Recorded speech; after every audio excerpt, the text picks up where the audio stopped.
ভাই ব্রাদার্স বন্ধু বান্ধব মিলে আরবিয়ান স্টাইলে পদ্মার চরে এবারে রমজানে দ্বিতীয় ইফতারি করলাম। দুধের স্বাদ ঘোলে মেটানোর মতো অনেকটা অবস্থা আমাদের হয়ে গিয়েছিল। সৌদি আরবে যে ইফতার করতে আসছেন, আপনি সেহরি কোথায় করলেন? সেহরি বাংলাদেশে। ঘটনা হচ্ছে রমজান মাস না হলে এতক্ষণে মাগরিবের আজান দিয়ে দিত। তাই যে সবাইকে পবিত্র মাহে রমজানের শুভেচ্ছা জানিয়ে আজকের ভিডিও শুরু করছি। আসসালামু আলাইকুম এভরিওয়ান, সবাইকে স্বাগত জানাচ্ছি নতুন আরেকটা ভিডিওতে। আমরা রাজশাহীতে যারা ভাই ব্রাদার্স এবং বন্ধু বান্ধব থাকি তারা সবাই মিলে প্ল্যান করলাম যে সবাই মিলে একসাথে একটা ইফতারি আয়োজন করব। এইদিকে আমি আর আরিফ মিলে ইফতারি কিনে নিচ্ছিলাম, ভাজা পরে নিলাম আর সাথে প্যাকেটও নিলাম। আর ইফতারি কেনা শেষ করে আমি আর আরিফ রওনা দিলাম তালাইমারি শহীদ মিনারের উদ্দেশ্যে। আজকের ইফতারি আমরা তালাইমারি শহীদ মিনারের নিচে পদ্মার চরে বালিতে করব। ইফতারি চাদর এবং বিছানা নিয়ে আমরা যাচ্ছি মূলত পদ্মার চরে আজকের ইফতারি করার জন্য।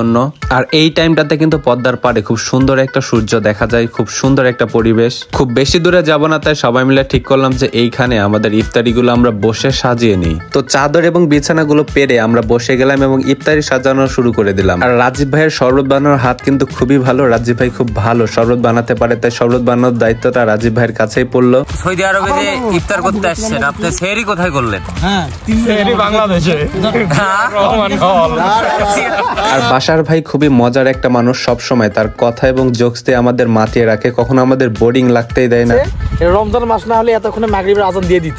তাই যে আর রাজশাহীতে আমার আরো পরিচিত ভাই ব্রাদার্স এবং বন্ধু বান্ধবরা আছে যাদের সাথে আমি ইফতারি করতে পারলাম না, কিন্তু ইনশাল্লাহ আগামীতে সবাই মিলে একসাথে আর বড় করে প্ল্যান করে ইফতারি হবে। আর পদ্মার চরে এরকম বালিতে আপনাদের ইফতারি করার এক্সপিরিয়েন্স থাকলে অবশ্যই আমাকে কমেন্টে জানাবেন। আপনাদের সবার কাছে কেমন লাগে তা আমি জানি না, তবে আমার কাছে পার্সোনালি ভাই ব্রাদার্স এবং বন্ধু বান্ধব মিলে এরকম খোলা পরিবেশ ইফতারি করতে কিন্তু অন্যরকম একটা শান্তি কাজ করে। ইফতারিগুলো অন্যরকম একটা ভালো লাগার জায়গা। আর এইদিকে আমাদের ইফতারিটা কিন্তু মোটামুটি রেডি হয়ে গেছে। এইদিকে শরবত ঢালা হচ্ছে, এইদিকে মুড়িটা মাখানো হয়ে গেছে। ইফতারিতে বিশেষ করে ব্যাচেলার লাইফের ইফতারিতে এই মুড়ি ভাগা ছাড়া কিন্তু ইফতারি একদম অসম্পূর্ণ হয়ে যায়। আর এইদিকে আমার কিন্তু বেশ কয়েকজন মেহমান এখনো বাকি ছিল, তারা মাত্রই আসলো। আপনারা সবাই চিনেন আমাদের বিশিষ্ট মাছ ব্যবসায়ী আতা ভাই। আতা ভাই ভাবির দা লাল পাঞ্জাবি পরে চলে এসেছে যেন কারো নজর না লাগে। আর এইটা হলো আমার বিশিষ্ট গরুখোর বন্ধু নাফিউল, আপনারা আমার ভিডিওতে কম বেশি দেখে থাকেন এবং সবাই হয়তো চিনবেন। এছাড়াও সাথে ছিল আমার আরেকটা ক্যামেরাম্যান শিমুল পিকে। আর এইদিকে সবার পরে চলে আসলো আমার দুই কাকা নাহিদ এবং নাসিম কাকা। সাধারণত সব প্রোগ্রামে লেট করে আসে, এটা আসলে নতুন কিছু না। হয়তোবা আমাদের ইফতারির আইটেম গুলো খুবই নরমাল, কিন্তু আজ থেকে 10-12 বছর পর যখন আমরা যে যার মতো আলাদা থাকবো, তখন হয়তোবা আমরা রিয়ালাইজ করতে পারবো যে আমাদের এই মোমেন্ট গুলো কতটা সুন্দর ছিল।